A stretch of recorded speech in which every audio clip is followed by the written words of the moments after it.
I often reflect to try to connect the dots on how did I get here? And how do we all process a journey? And when I reflect on these things, I think of three different areas. I think of decisions that come across our lives. I think events that are well beyond our control. And I say that because many of us in this room are control freaks. And there is only so much you can do. And I definitely have lived my life with a philosophy, it is what it is. And at certain times, I do not worry about what I cannot control. And that is going to be the events portion. And then, of course, the third part of this is I reflect often of the people that come into our lives, sometimes by surprise, and what impact and what influence they'll have for the rest of your lives. So let me tell you a little bit about my journey. And when I start thinking about this, I often talk about connecting the dots, and I realize there are major consequences ahead, especially when I get to decisions. And I talk about decisions, and I will go back early in my life. And this goes back to me coming out of high school. I had won the President's Achievement Award to Texas A&M University. So when you're in Texas, by the way, you either want to go to A&M or you want to go to UT. It's like USC and UCLA, and there is no in between. I always wanted to be a Longhorn, and I did not want to be an Aggie. So I went, I did my weekend, I hated it. And at that time, I was studying to be a computer engineer. I was going into the engineering field. I was nowhere was the hotel business on my radar. And literally, A&M is one of the best engineering schools you're going to find. Did my weekend, came home, pissed off my very Hispanic mother because I told her I'm not going. I hated it. I know I'll be back in 6 months. So what I told her was I always wanted to go to UT's University of Texas in Austin.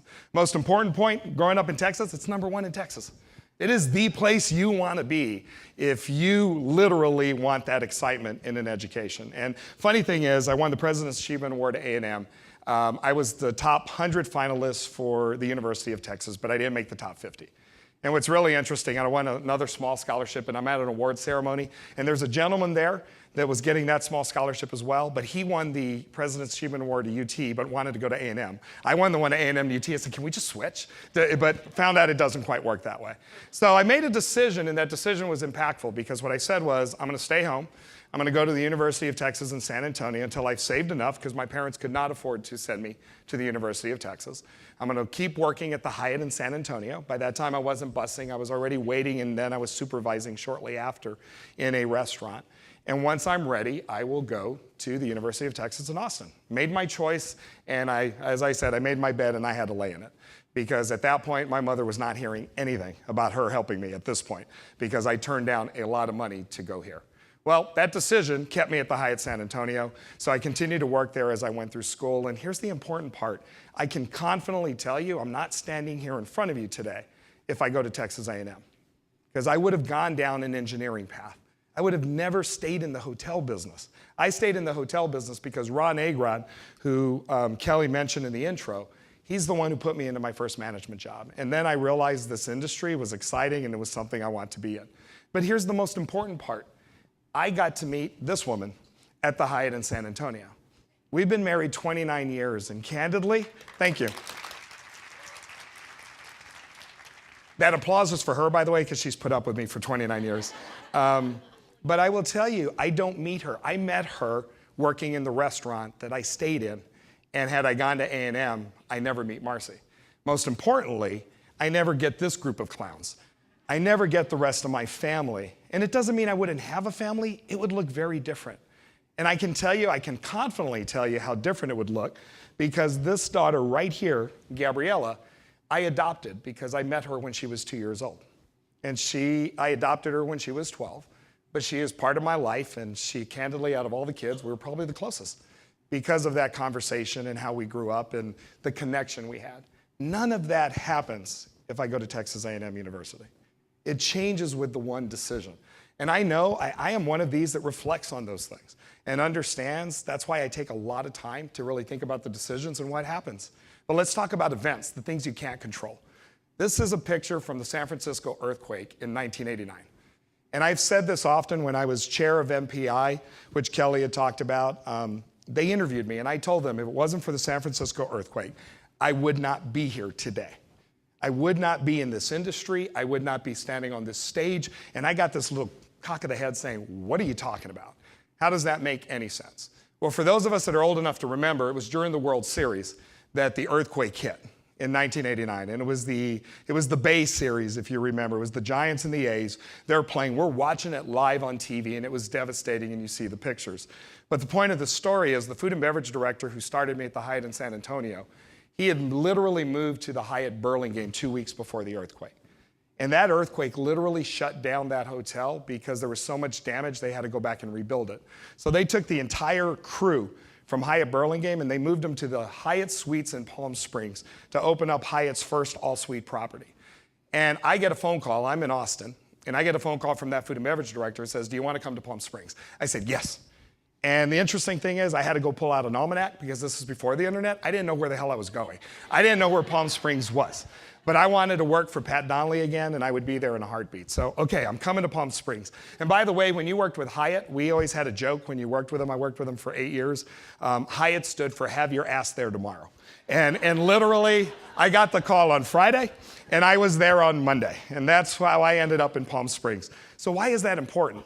I land in Palm Springs. I get to meet the general manager of that hotel. And the general manager of the hotel is still a friend of mine. He's been a mentor in my life for some time. His name is Brad Poncher.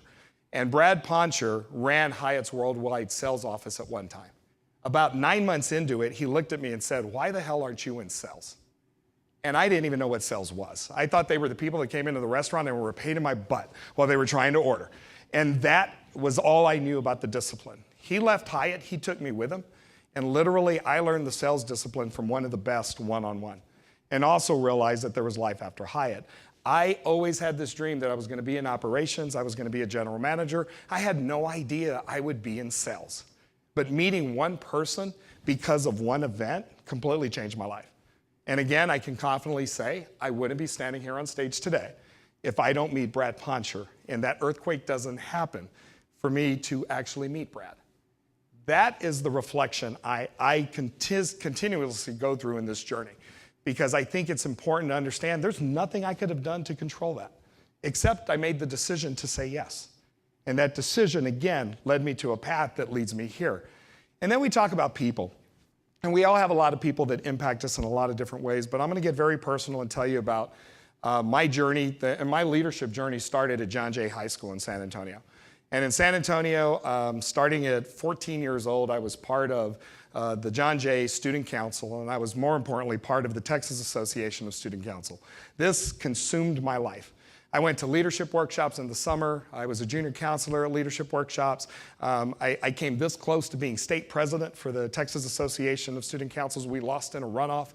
I still think they should be counting the Chads because I think we won, but we missed. We were almost there. But here's the important part, and this came out when I became chair of MPI, and they were doing an interview for the MPI magazine. And I had one writer that got something out of me that I had never said out loud and candidly, I didn't really know was there. But for anybody who knows me in this company, you know I make myself accessible. Anybody can get on my calendar. Any team member can get on my calendar. It doesn't matter if you're in my department. It doesn't matter if I've worked with you. It just matters you want my time. That is important to me, and since I've been here, the word I've always gotten is you're approachable, which has always stood out to me because that's what I've always wanted to be. I want to make sure I can give my time to the people that deserve it, and those are our team members. And I often say if our team members are our most important asset, my time should reflect it. And that is where I spend a lot of my time and a lot of my energy. Where was that driven from? This writer got out of me, and I did not know, and it goes back to high school. And it goes back to when I was president of our student council, and I was a senior. We had a great council. We did 71 community projects my senior year.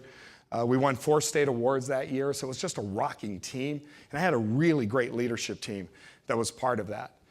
And we had a freshman student that was part of our council that we had gotten to know for about 4 months, and he committed suicide. And what I remember at that moment was bringing everyone together and having the conversation of what could we have done to make sure he never felt like he was alone. What could we have done different in our behavior? And we talked about it at length because we weren't fooling ourselves that we could have saved his life. But I do understand that it's changed my behavior from that point on forever, because anybody who wants to talk to me can talk to me. And for those who have come talk to me, it's about anything. There is no agenda. It's your time and whatever you want to talk about. And I understood at that point in that conversation that that behavior was driven from that moment. And it was driven from an experience of somebody who came into my life that I really enjoyed getting to know, and I was sad to see him leave. And I realized how much pain he must have been in to be that alone, to be able to take his life. And that is the people component outside of the events, outside of the decisions. The thing I want to share with you is you need to take the time to reflect. You need to take the time to sit back and think and say, don't just enjoy the journey, understand how you got there. Understand the pieces that actually put the puzzle together for you. Understand the people, understand the decisions, understand the events, so that not only you can reflect on them, I truly believe when you start to do that, you start to make better decisions. You start to see the world just a little bit more clear, and you also take your time, and it also takes away a little bit of worry. Because what I've learned over this 30-year career journey is there's a lot that is beyond my control. And I am only going to worry about what I can control, but understand that it's my responsibility to consistently connect the dots, consistently thank the people that come into your lives, and realize we all get so busy. Make sure we take time, and I say this often, make sure we take care of each other, because that's the important part of the journey. So thank you for letting me share with you today.